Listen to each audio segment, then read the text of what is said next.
बिस्मिल्लाहिर्रहमानिर्रहीम। इक़रा बिस्मि रब्बिकल्लज़ी खलक़।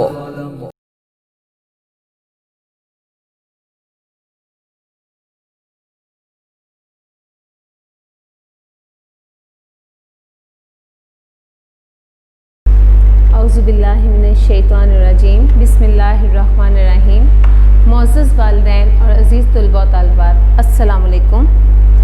बेटा, आप जानते हैं कि हमने पहले 3 असबाक मुकम्मल कर लिए थे।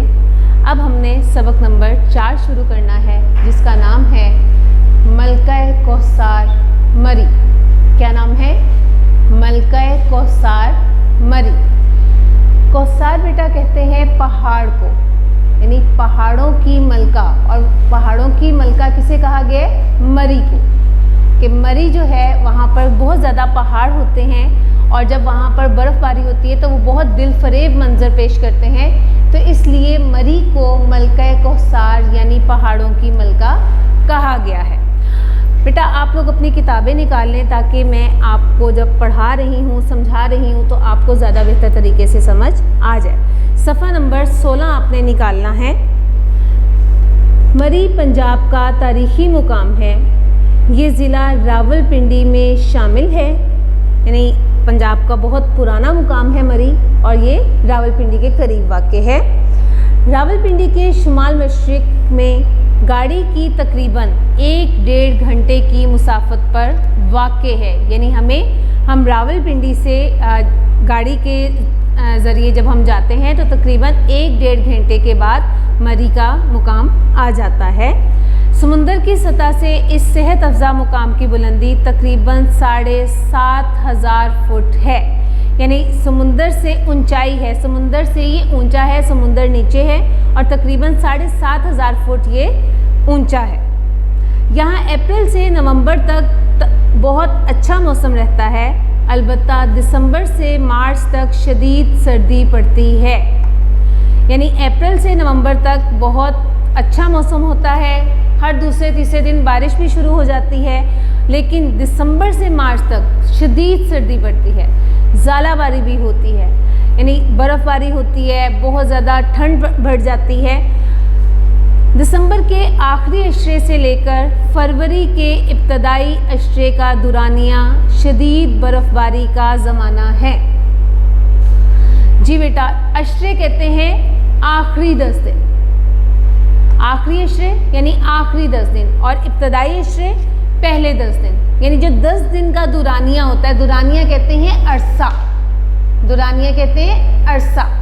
तो जो 10 दिन का अरसा है उसमें दिसंबर के आखिरी 10 दिन से लेकर, यानी दिसंबर का आखिरी 10 दिन, उसके बाद जनवरी का पूरा महीना, और फरवरी के शुरू के 10 दिन, इब्तदाई अशरा यानी शुरू के 10 दिन जो है वो शदीद बर्फ़बारी होती है, यानी वहाँ पर बहुत ज़्यादा बर्फ़बारी होती है। इस दुरानिये में मरी में यख बस्ता मौसम का राज होता है। यख बस्ता कहते हैं बहुत ज़्यादा सर्द। यख बस्ता का मतलब होता है सर्दी से बर्फ़ की तरह जमा हुआ। यख बस्ता का मतलब क्या है? सर्दी से बर्फ़ की तरह जमा हुआ। कि ये इस ऐसे वक्त में वहाँ पर बहुत ठंड होती है, हर तरफ बर्फ़ ही बर्फ़ नज़र आती है। सर्दियों में भी यहाँ खूब रौनक होती है, यानी बहुत ज़्यादा सयाह आते हैं, सैर व सियाहत करने वाले लोग आते हैं, और वो यहाँ के मनाजिर से लुत्फ़अंदोज़ होते हैं। जब सारा इलाका बर्फ़ से ढक जाता है तो मुल्क भर से बर्फ़बारी का मंज़र देखने के शौकीन यहाँ पहुँच जाते हैं। मरी में सर्दियों की शाम बहुत खूबसूरत होती है। यानी दिन में तो हर तरफ हमें बर्फ़ ही बर्फ़ नज़र आती है, लेकिन जैसे ही शाम होती है तो वहाँ पर रोशनियाँ हो जाती हैं, वहाँ पर बल्ब जल जाते हैं, ट्यूबलाइट्स जल जाती हैं, हर तरफ रोशनी ही रोशनी हो जाती है, और फिर वो मंज़र जो है वो बहुत दिलफरेब होता है, और लोगों को वो अपनी तरफ खींचता है। इतनी खूबसूरती उस मौसम में, उस इलाके में हो जाती है। बरकी कुमकुमों की रंगारंग रोशनियों में यूँ महसूस होता है जैसे आसमान से सितारे ज़मीन पर उतर आए हैं। यानी बरकी कुमकुमे क्या होते हैं? यानी जो बिजली से चमकने जलने वाली चीज़ें हैं, जैसे बल्ब है, ट्यूबलाइट है, ये चीज़ें जो है जब वो जलती हैं तो ऐसे महसूस होता है जैसे कि आसमान से सितारे ज़मीन पर उतर आए हैं। दिलफरेब खूबसूरती और दिलकश नज़ारों की वजह से मरी को मलका कौसार कहा जाता है। यानी वहाँ पर पहाड़ों पर बर्फ़ और दरख्तों पर जब बहुत ज़्यादा बर्फ़बारी होती है, दरख्त भी जो हैं वो ढक जाते हैं, तो वो बहुत दिलफरेब मंजर पेश करते हैं। वहाँ पर बहुत खूबसूरती हो जाती है और इसी खूबसूरती की वजह से मरी को मलका कौसार यानी पहाड़ों की मलका कहा जाता है। आगे बेटा सफ़ा नंबर 17 पर आ जाइए। गर्मी के मौसम में मरी की खुन्क हवाएं लोगों को अपनी तरफ खींचती हैं। खुन्क कहते हैं सर्द, खुन्क का मतलब है सर्द, ठंडा, सर्द ठंडा, ठीक है। यानी जो सर्द हवाएं हैं वो मरी की लोगों को अपनी तरफ खींचती हैं। पाकिस्तान के मुख्तलिफ इलाकों के रहने वाले गर्मी पड़ते ही मरी का रुख करते हैं। मरी पाकिस्तान भर के पुरफ़िज़ा पहाड़ी मुकामात में से नहायत मारूफ और ख़ूबसूरत सैरगाह है। मारूफ कहते हैं बेटा बहुत मशहूर, और सैरगाह यानी सैर करने की जो जगह होती है। तो मरी जो है वो पूरे पाकिस्तान में सबसे ज़्यादा जो है वो पुरफ़िज़ा पहाड़ी मुकाम है जहाँ पर लोग सैर करने के लिए जाते हैं। गर्मियों के मौसम में हर दूसरे तीसरे रोज़ बारिश होती है, जिसकी वजह से मरी का मौसम बड़ा सुहाना हो जाता है, यानी बड़ा खूबसूरत हो जाता है, दिलपसंद हो जाता है। सुहाना का मतलब है प्यारा या दिलपसंद। क्या मतलब है? प्यारा या दिलपसंद। इस्लामाबाद से मरी की तरफ जाएं तो रास्ते के दोनों तरफ मौजूद चीड़ और सनोबर के ऊंचे और खूबसूरत दरख्त सयाहों को खुशामदीद कहते दिखाई देते हैं। खुशामदीद यानी अपनी तरफ बुलाना, और सयाह किसे कहते हैं? सफ़रो सियाहत करने वाला। सयाह का क्या मतलब है? सफ़रो सियाहत करने वाला। तो जैसे ही उन्होंने कहा है कि हम मरी की तरफ जाते हैं तो कौन कौन से दरख्त आते हैं? चीड़ और सनोबर के। कौन कौन से दरख्त आते हैं? चीड़ और सनोबर के, जो कि सयाहों को खुशामदीद कहते हैं। यानी वो उन्हें बुलाते हैं, उन्हें वेलकम करते हैं कि खुशामदीद, आप हमारे शहर में तशरीफ़ लाए। तरेट के मुकाम से आगे निकलते ही मरी का दिलफरेब मौसम आने वालों को अपनी आगोश में ले लेता है। तरेट एक जगह का नाम है, तो उन्होंने कहा है कि जब हम तरेट के मुकाम पर पहुंचते हैं तो उससे आगे जो है वो मरी का दिलफरेब मौसम शुरू हो जाता है। आगोश में लेना यानी अपनी गोद में लेना, पहलू में लेना। आगोश का क्या मतलब है? गोद, पहलू। कि जैसे ही हम मरी में दाखिल होते हैं तो वहाँ का मौसम हमें अपनी आगोश में ले लेता है, अपनी गोद में ले लेता है। बल खाती सड़क और थोड़े थोड़े वक्फे से आते पड़ाव सयाहों को मबहूत कर देते हैं। मबहूत का मतलब है हैरान, हक्का बक्का। मबहूत का क्या मतलब है? हैरान, हक्का बक्का। कि जैसे जैसे थोड़े थोड़े वक्फे पर यानी आप समझ लें कि स्टॉप आते हैं। पड़ाव का मतलब होता है रुक जाना, एक जगह पर ठहर जाना। तो हमारे ठहरने की जो जगह आती हैं वो इतनी खूबसूरत होती हैं कि वो सैर करने वालों को, सैर व सियाहत करने वालों को अपनी तरफ खींचती हैं और उन्हें हैरान कर देती हैं।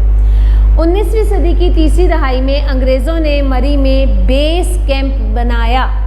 यानी 19वीं सदी में की तीसरी दहाई में यानी 30th में जाकर जो है वो अंग्रेज़ों ने मरी में बेस कैंप बनाया, अपना एक कैंप बनाया। तो इस शहर को मरकज़ी अहमियत हासिल हुई, यानी इसको एक नुमाया हैसियत हासिल होगी। मरकज़ी का मतलब होता है दरमियानी, या नुमाया भी आप कह सकते हैं कि नुमाया अहमियत हासिल हुई।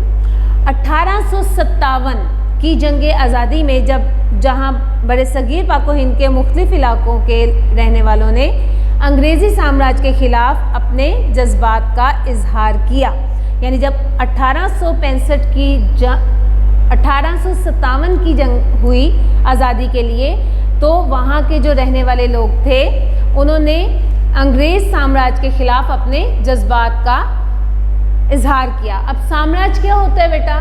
साम्राज्य कहते हैं वो निज़ाम हुकूमत जो नौआबादियात पर अपना तसल्लुत बरकरार रखने के लिए कायम किया जाए।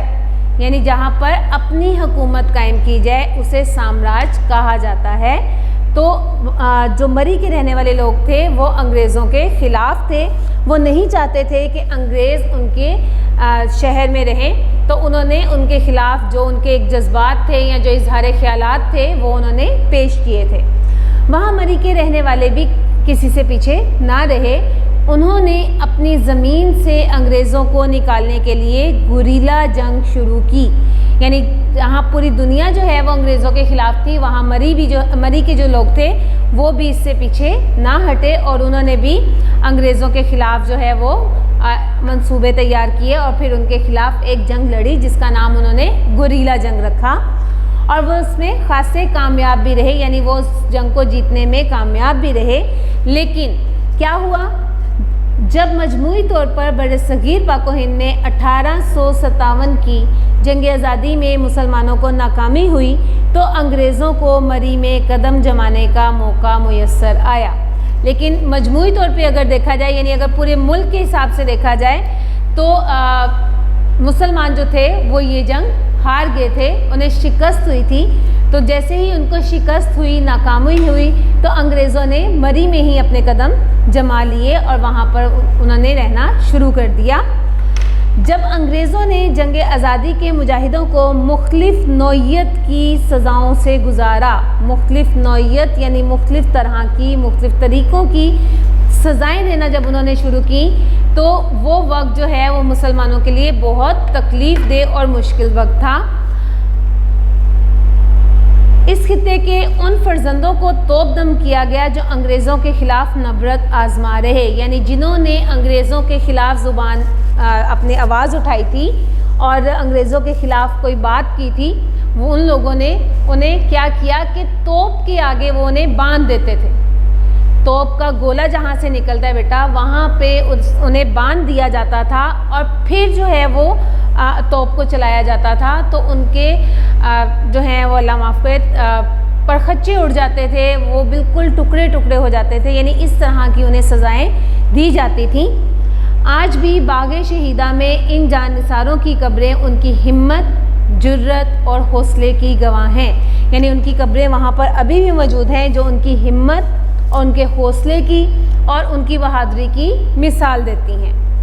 तहरीक पाकिस्तान में भी अहले मरी का किरदार नुमायां रहा है, यानी जब पाकिस्तान हासिल करने की कोशिश की गई तो उसमें भी मरी के जो लोग थे उन्होंने बहुत अहम किरदार अदा किया है।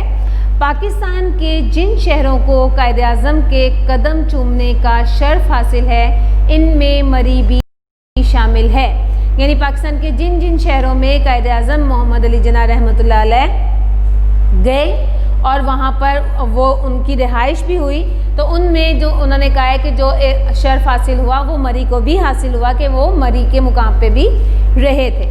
1946 में कायद-ए-आज़म मोहम्मद अली जिन्ना रहमतुल्लाह अलैह मादरे मिल्लत फ़ातिमा जिन्ना रहमतुल्लाह अलैह के हमरा कश्मीर से होते हुए मरी तशरीफ़ लाए और मरी के मारूफ GPO चौक में फ़र्जंदाने इस्लाम से ख़िताब किया। 1946 यानी अभी पाकिस्तान क़याम में नहीं आया था और कोशिशों में थे, यानी हसूल हो रहा था और कोशिशें की जा रही थी पाकिस्तान को बनाने की। तो 1946 में कायद-ए-आज़म मोहम्मद अली जिन्ना रहमतुल्लाह अलैह अपनी बहन मादरे मिल्लत फ़ातिमा जिन्ना रहमतुल्लाह अलैह के साथ कश्मीर से होते हुए, यानी वो कश्मीर के मुकाम पर मौजूद थे और वहाँ से होते हुए वो मरी तशरीफ़ लाए और वहाँ पर उन्होंने वहाँ का एक मशहूर मारूफ कहते हैं, बहुत मशहूर जाना पहचाना, वहाँ एक चौक है जिसका नाम है GPO। क्या नाम है? GPO। वहाँ पर उन्होंने फ़र्जंदाने इस्लाम यानी इस्लाम के बेटों से ख़िताब किया, यानी मुसलमानों से ख़िताब किया, उनसे बात की। मरी एक मरकज़ी सड़क के इर्द गिर्द आबाद है जिसे माल रोड कहते हैं, यानी हम जब मरी के मुकाम पर जाते हैं तो मरी जो है वो एक सड़क के इर्द गिर्द आबाद है और वह सड़क जो है वो पूरे शहर में मशहूर है जिसको हम माल रोड कहते हैं। उसके बाद बेटा सफ़ा नंबर 18 पर आ जाइए। माल रोड पर सैकड़ों होटल हैं, यहाँ बाहर से आने वाले सयाह क़याम करते हैं। मरी के माल रोड की एक तारीख़ी और तहज़ीबी हैसियत है। यानी माल रोड बहुत पुराना और तहजीबी जो है वो मुकाम है, और वहाँ पर जितने भी सयाह यानी सैर सियाहत करने वाले लोग हैं वो जब आते हैं तो वो माल रोड पर ही क़याम करते हैं। ये जीपीओ चौक से शुरू होकर पिंडी पॉइंट तक जाता है, यानी माल रोड का जो हमारा फासला है वो जीपीओ चौक से शुरू होता है और पिंडी पॉइंट तक जाता है। इसके दोनों इतराफ खूबसूरत होटल और दुकानें मौजूद हैं, यानी माल रोड दरमियान में जो सड़क है उसके दोनों तरफ यानी दाएं तरफ भी और बाएं तरफ भी बहुत खूबसूरत होटल भी हैं और दुकानें भी मौजूद हैं, और वहाँ पर जो है वो ज़रूरत की तमाम चीज़ें मिल जाती हैं। मरी के बाज़ार में हर किस्म की चीज़ें दस्तयाब हैं, जहाँ से सयाह अपनी ज़रूरत की चीज़ें और तोहफ़े ख़रीदते हैं।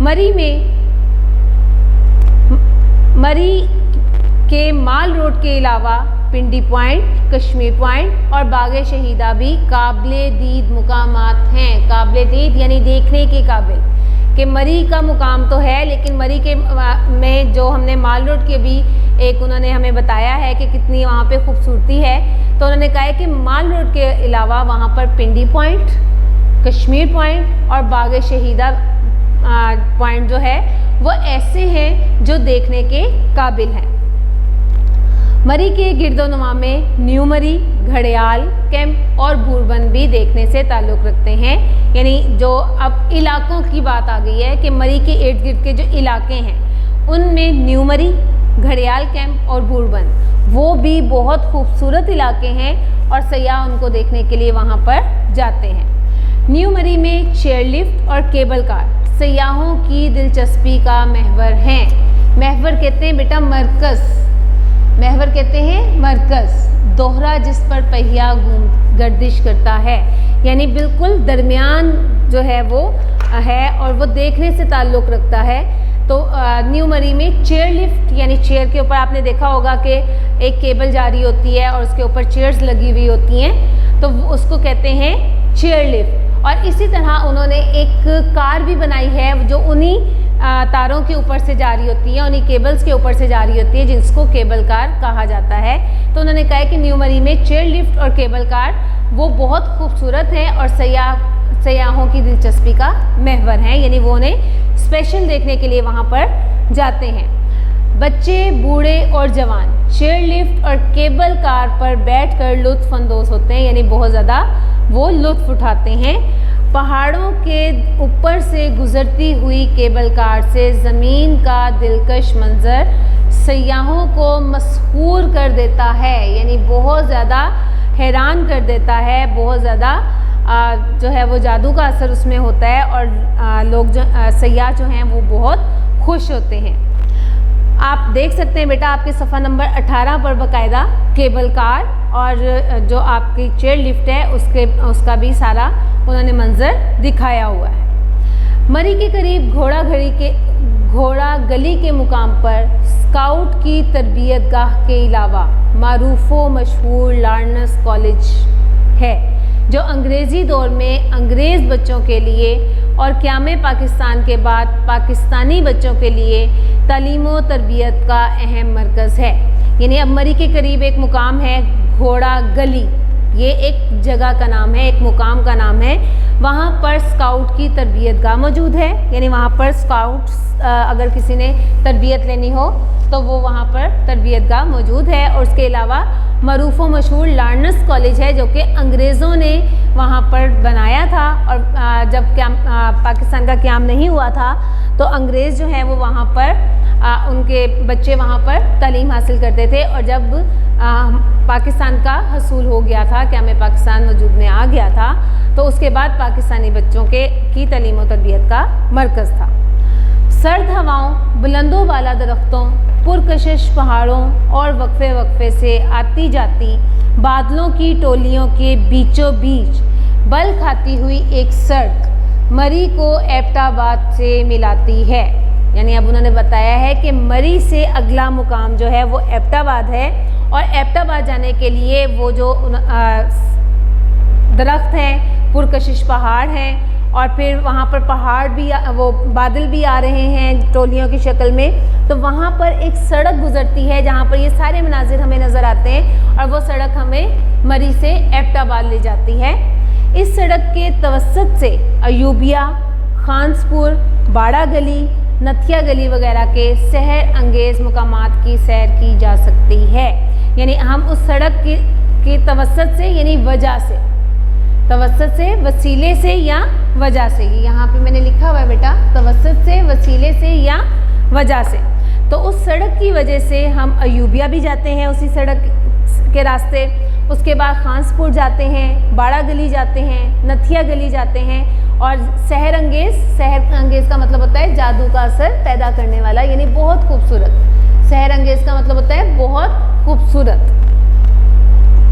तो उन मुकामात की हम सैर वहाँ पर करते हैं। मरी पाकिस्तान के खूबसूरत तरीन तफरीही मुकामात में से एक है, यानी और भी बहुत से मुकामात हैं लेकिन उनमें से एक जो है वो मरी है। गर्मी और सर्दी दोनों मौसमों में यहाँ मुल्क के दीगर मुकामात से आने वाले सयाहों का तांता बंधा रहता है। तांता बंधना, आमदोरफ्त शुरू होना, तांता बंधना, आमदोरफ्त शुरू होना, यानी जब सयाह आते हैं उन मुकामात पर तो वहाँ पर इकट्ठे आ जाते हैं, बहुत ज़्यादा रश हो जाता है और वो मनाजिर देखने के काबिल होते हैं। ये सयाह यहाँ आकर खालिक़े कायनात की पैदा करदा इन खूबसूरत निशानियों और दिल फरेब मनाजिर से अपने दिलों को लुभाते हैं। लुभाना यानी माइल करना, लालच देना। लुभाना का क्या मतलब है? माइल करना, लालच देना। यानी जो सयाह वहाँ पर जाते हैं मरी के दिल फरेब मनाजिर को देखने के लिए, वो खालिक़े कायनात यानी अल्लाह ताला की पैदा करदा खूबसूरत निशानियों को देखते हैं, दिल फरेब मनाजिर को देखते हैं और बहुत ज़्यादा लुत्फ़अंदोज़ होते हैं। समझ आ गया बेटा? ये आपका चैप्टर की जो रीडिंग थी वो मैंने आपको यहाँ पर मुकम्मल करवा दी है। अब आप जानते हैं बेटा कि आपको PDF फाइल्स के थ्रू इसके अल्फाज मायनी, इसके सवाल जवाब और इसका जितना भी किताब का काम है वो आपको भेजा जा चुका है। लेकिन यहाँ पर मैं एक दफ़ा आपको इसके सवालात एक्सप्लेन कर दूँगी ताकि आपको किसी किस्म की मुश्किल का सामना ना करना पड़े। तो आप लोग सफ़ा नंबर 19 निकालें, आपकी मश्क है जिसमें सवालात दिए गए हैं, जिसमें पहला सवाल है कि मरी में किन महीनों में शदीद सर्दी पड़ती है, यानी कौन कौन से महीने हैं जिनमें शदीद सर्दी पड़ती है। तो हमने सफ़ा नंबर 16 पे अभी पढ़ा है कि मरी में दिसंबर से मार्च तक शदीद सर्दी पड़ती है। ठीक है, इसका जवाब क्या है कि मरी में दिसंबर से मार्च तक शदीद सर्दी पड़ती है। समझ आ गया बेटा? सवाल नंबर 2 है, रावलपिंडी से मरी कितनी मुसाफत पर वाक़े है? मुसाफत का मतलब होता है दूरी। मुसाफत का क्या मतलब होता है? दूरी या फासला। तो इसका भी आपने जवाब सफ़ा नंबर 16 पे ही पढ़ा है, लेकिन मैं जवाब एक दफ़ा पढ़ देती हूँ। रावलपिंडी से मरी 1-1.5 घंटे की मुसाफत पर वाक़े है। यानी हम रावलपिंडी से मरी के रास्ते जाएं तो हमें तकरीबन 1 से 1.5 घंटा लगता है, फिर हम मरी के मुकाम पर पहुंच जाते हैं। उसके बाद बेटा सवाल नंबर 3 है, पाकिस्तान के मुख्तलिफ इलाकों के लोग कब मरी का रुख करते हैं? यानी पूरे पाकिस्तान के जो हैं इलाके, वहाँ के जो लोग हैं वो मरी का कब रुख करते हैं? तो ये भी हमने अभी पढ़ा है सफ़ा नंबर 17 पर कि पाकिस्तान के मुख्तलिफ इलाकों के लोग गर्मी पड़ते ही मरी का रुख करते हैं। यानी जैसे ही गर्मी का मौसम शुरू होता है तो मुख्तलिफ इलाकों के लोग जो हैं वो मरी का रुख कर लेते हैं, मरी पहुंच जाते हैं। उसके बाद बेटा अगला सवाल है, मरी समुंदर की सतह से कितनी बुलंदी पर वाक़े है? यानी समुंदर से कितना ऊपर है? ये भी आपने सफ़ा नंबर 16 पर अभी पढ़ा है कि मरी समुंदर की सतह से तकरीबन 7,500 फुट की बुलंदी पर वाक़े है। ठीक है, आपने पढ़ा है कि मरी समुंदर की सतह से तकरीबन 7,500 फुट की बुलंदी पर वाक़े है। समझ आ गया बेटा? अगला सवाल है आपका, मरी में बरकी कुमकुमों की रोशनी में कैसा महसूस होता है। यानी मैंने आपको बताया था कि बिजली से चलने वाली जो रोशनियाँ होती हैं उसे बरकी कुमकुमे कहा जाता है। तो उन्होंने कहा है कि जब वो बरकी कुमकुमे मरी में रोशन होते हैं तो उस वक़्त वहाँ का मंज़र कैसा होता है। तो उसका आपने अभी पढ़ा है जवाब सफ़ा नंबर 16 पर ही। मरी में बरकी कुमकुमों की रंगारंग रोशनियों में यूँ महसूस होता है जैसे आसमान से सितारे ज़मीन पर उतर आए हैं। समझ आ गया बेटा। उसके बाद अगला सवाल है, मरी के लोगों ने अंग्रेज़ों के ख़िलाफ़ कौन सी जंग लड़ी। यानी मरी के लोगों ने अंग्रेज़ों के ख़िलाफ़ कौन सी जंग लड़ी। यानी 1857 में जब जंग आज़ादी हो रही थी तो मरी के लोगों ने एक जंग लड़ी थी जिसका उन्होंने एक नाम रखा था। तो आपने इसमें वो नाम ही बेटा बताना है जो कि आपने सफ़ा नंबर 17 पर पढ़ा है कि मरी के लोगों ने अंग्रेज़ों के ख़िलाफ़ गुरीला जंग लड़ी। ठीक है। उसके बाद अगला सवाल है बेटा, अंग्रेज़ों को मरी में कदम जमाने का मौका कब मिला। अंग्रेज़ों को मरी में कदम जमाने का मौका कब मिला, ये भी आपने अभी मैंने आपको सफ़ा नंबर 17 पर बताया है। बरे सगीर पाको हिंद में 1857 की जंगे आज़ादी में मुसलमानों को नाकामी हुई तो अंग्रेज़ों को मरी में कदम जमाने का मौका मिला। यानी जब जंग हार गए थे, उन्हें शिकस्त का सामना करना पड़ा, तो उस वक़्त फिर अंग्रेज़ों को वहाँ पर कदम जमाने का मौका मिला। अगला सवाल है बेटा, मरी के रास्ते में कौन से दरख्त हैं। यानी जब हम अपने शहर से मरी के रास्ते जाते हैं तो रास्ते में कौन कौन से दरख्त आते हैं। मरी के रास्ते में चीड़ और सनोबर के दरख्त हैं। कौन कौन से दरख्त हैं? चीड़ और सनोबर के दरख्त हैं। समझ आ गया बेटा। ये आपके सवालात मुकम्मल हो गए हैं। बाकी आपका जो है काम आपको PDF फाइल्स के थ्रू भेजा जा चुका है, आप उसमें से पढ़ सकते हैं। जी बेटा, अभी हमने सवालात अपने पढ़े हैं। उसके बाद आप अपनी किताब का सफ़ा नंबर 19 खोलेंगे। ठीक है। उसमें आपका सवाल नंबर 2 है, दुरुस्त जवाब की निशानदेही टिक से करें। ठीक है। क्या सवाल है आपका? दुरुस्त जवाब की निशानदेही टिक से करें। सवाल नंबर 2 है आपका। आपने अपनी किताब को अपने सामने रखना है ताकि जब मैं आपको पढ़ाऊँ तो आपको समझ में आ जाए। नंबर 1, मरी किस इलाके का एक तारीख़ी और पहाड़ी मुकाम है। तो आपके पास बेटा 4 ऑप्शन दिए गए हैं। जो दुरुस्त ऑप्शन है, आपने तवज्जो से पूरी रीडिंग की है, आपको समझ आ जाएगा कि इसका दुरुस्त ऑप्शन क्या है। तो इसका दुरुस्त ऑप्शन है पंजाब का। नंबर 2 है, गर्मी पड़ते ही कौन मरी का रुख करते हैं। इसके भी 4 ऑप्शन हैं, आप चारों ऑप्शंस देखें और दुरुस्त ऑप्शन आपका है मुख्तलिफ इलाकों के लोग। नेक्स्ट है आपका 19वीं सदी की तीसरी दहाई में मरी में बेस कैंप किसने बनाया। हमने अभी पढ़ा है इसको कि बेस कैंप किसने बनाया था, अंग्रेज़ों ने। नेक्स्ट है आपका 1857 की जंगे आज़ादी में मुसलमानों को हुई, क्या हुई थी, फतह हुई थी या नाकामी। अभी अब हमने पढ़ा है जी, नाकामी हुई थी। वेरी गुड, आपने सोच के समझ के जवाब देना है। उसके बाद बेटा सफ़ा नंबर 20 पर आ जाइए। आपके नेक्स्ट MCQs हैं, मरी किसके इर्द गिर्द आबाद है। अभी आपने पढ़ा है, मैंने आपको बताया था कि एक रोड है जिसको माल रोड कहा जाता है, जिसके इर्द गिर्द मरी आबाद है। तो आप देखें यहाँ पर ऑप्शन दिया हुआ है एक सड़क के, तो ये आपका दुरुस्त ऑप्शन है।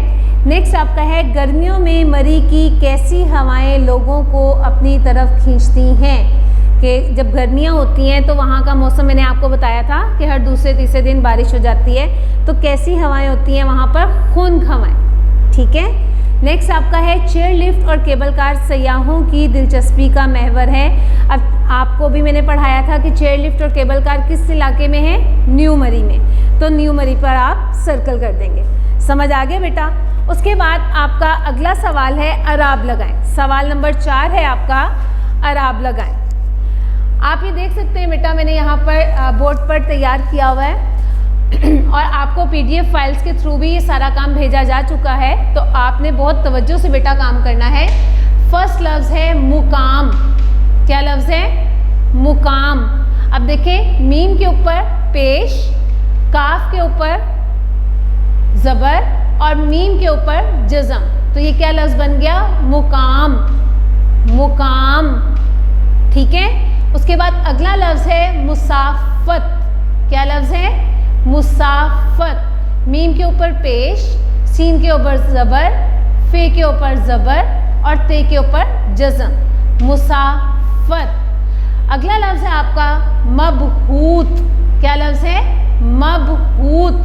मीम के ऊपर ज़बर, बे के ऊपर जज़म, हे के ऊपर पेश, वाव के ऊपर जज़म और ते के ऊपर जज़म, तो क्या लफ्ज़ बन गया? मबहूत, ठीक है।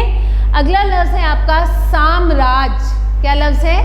साम्राज। सीन के ऊपर ज़बर, मीम के ऊपर जज़म, रे के ऊपर ज़बर और जीम के ऊपर जज़म, ये आपका बन गया साम्राज। अगला लफ्ज़ है सय्याह। क्या लफ्ज़ है? सय्याह। सीन के ऊपर ज़बर है, ये के ऊपर, अब देखिए ये जो है वो सीन के साथ भी पढ़ा जा रहा है और अलिफ के साथ भी पढ़ा जा रहा है, तो हमने ये के ऊपर क्या लगाया है? शद। क्या लगाई है? शद। ये के ऊपर शद आएगी और सय्याह यानी फिर ज़बर आ रहा है, तो ये के ऊपर शद के बाद ज़बर और हे के ऊपर जज़म आ जाएगी, तो ये आपका लफ्ज़ बन गया सय्याह। समझ आ गया बेटा?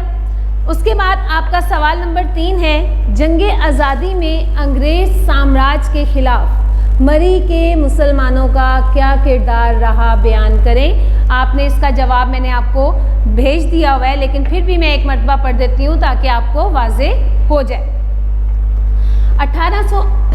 1857 की जंग आज़ादी में जहाँ बरे-सगीर पाक व हिंद के मुख्तलिफ इलाकों के रहने वालों ने अंग्रेज़ी साम्राज्य के ख़िलाफ़ अपने जज्बात का इजहार किया, वहाँ मरी के रहने वाले भी किसी से पीछे ना रहे। उन्होंने अपनी ज़मीन से अंग्रेज़ों को निकालने के लिए गुरीला जंग लड़ी। समझ आ गया बेटा आंसर का?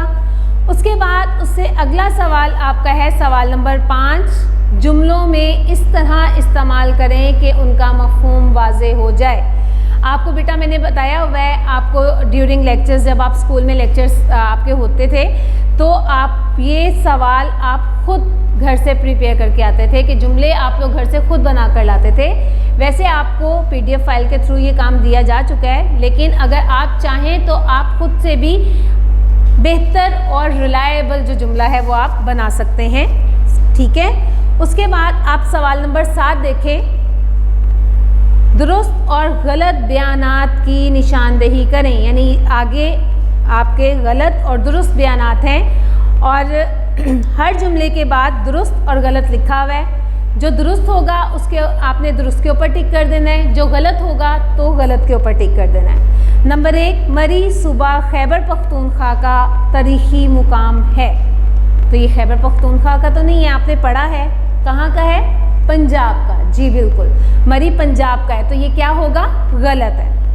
गर्मियों में मरी की खून हवाएं अपनी तरफ खींचती हैं।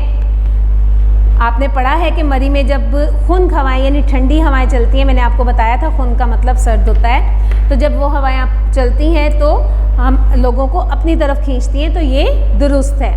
उसके बाद 1946 में कायद-ए-आज़म लियाकत अली ख़ान के हमरा मरी तशरीफ़ लाए। आपको मैंने अभी रीडिंग करवाई थी, पेज नंबर 19 पर आपने पढ़ा था कि कायद-ए-आज़म मोहम्मद अली जिन्ना रहमतुल्लाह अलैह मादरे मिल्लत फ़ातिमा जिन्ना रहमतुल्लाह अलैह के साथ गए थे, लेकिन यहाँ पर लिखा हुआ है लियाकत अली ख़ान, तो इसका मतलब ये जुमला क्या होगा? गलत हुआ। जी नेक्स्ट है, मारूफ व मशहूर लार्नस कॉलेज भूरबन के मुकाम पर वाक़े है। ये भी आपने सफ़ा नंबर 18 पर पढ़ा है कि जो भूरबन कॉलेज, ये जो कॉलेज है हमारा लार्नस कॉलेज, ये घोड़ा गली के मुकाम पर है, तो यहाँ पर भूरबन लिखा हुआ है, तो इसका मतलब ये भी हमारा गलत है।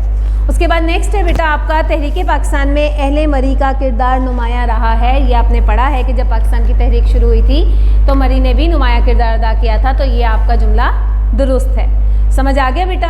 उसके बाद अगला सवाल आपका है, दर्ज झैल अल्फाज के मुतज़ाद लिखें। मुतज़ाद लिखें। अब पहला लफ्ज़ है बुलंद। बुलंद का मुतज़ाद क्या होगा? पस्त। क्या लफ्ज़ है? पस्त। खूबसूरत, बदसूरत। क्या है? बदसूरत। खुन्क, इसका मुतज़ाद क्या है? गर्म। क्या है? गर्म। मारूफ गुमनाम, मारूफ गुमनाम। समझ आ गया बेटा? उसके बाद आप सफ़ा नंबर 21 पर आ जाइए। सफ़ा नंबर 21 पर सवाल नंबर 10 है आपका। कॉलम अलिफ में दिए गए अल्फाज को कॉलम बे के मुतल्लिका अल्फाज से मिलाएं। अब ये आप देख रहे हैं कि कॉलम है, इस तरह आपने कॉपी पर भी सेम बेटा इसी तरह से काम करना है कि आप सवाल लिखेंगे, उसके बाद दरमियान में आपकी एक लाइन होगी कॉलम अलिफ और कॉलम बे। आप सबसे पहले अल्फाज लिखेंगे। कॉलम अलिफ के अल्फाज हैं मरी, लड़ाई, चढ़ाई, सनोबर, मगन। और कॉलम बे के हैं जंग, दरख्त, तारीखी मुकाम, मशहूर और बुलंदी। अब आप सबसे पहले पहला लफ्ज़ देखें मरी। मरी को पढ़ते साथ ही या मरी का लफ्ज़ सुनते साथ ही हमारे जहन में क्या आता है? तारीखी मुकाम, कि मरी जो है वो एक तारीखी मुकाम है। उसके बाद लड़ाई, लड़ाई जब हम सोचते हैं तो साथ ही हमारे जहन में आ जाता है जंग। चढ़ाई, चढ़ाई का मतलब होता है ऊपर की तरफ जाना, तो चढ़ाई का क्या होगा? बुलंदी। सनोबर दरख्त और मगन का क्या है? मशहूर। समझ आ गया बेटा? उसके बाद कॉलम के नीचे आपका सवाल नंबर 11 है गलत फ़िक्रात की दुरुस्ती। गलत फ़िक्रात की दुरुस्ती। अहले ज़ुबान की आम बोलचाल को रोज़मर्रा कहा जाता है, यानी हम आम रूटीन में या रोज़मर्रा में हम जो अल्फाज बोलते हैं उनको रोज़मर्रा अल्फाज कहा जाता है या मुहावरा भी कहा जा सकता है। हम कोई ऐसा जुमला बाज़-औक़ात इस्तेमाल कर जाते हैं जो कि मुहावरतन होता है तो उसे मुहावरा कहा जाता है। इस ज़ुबान में अल्फाज अपने हकीकी मायनों में इस्तेमाल होते हैं, यानी हम जो लफ्ज़ बोल रहे होते हैं हमें उसका मतलब भी पता होता है कि हम वो लफ्ज़ क्या बताना चाह रहे हैं या हम क्या बात दूसरे को बयान करना चाह रहे हैं।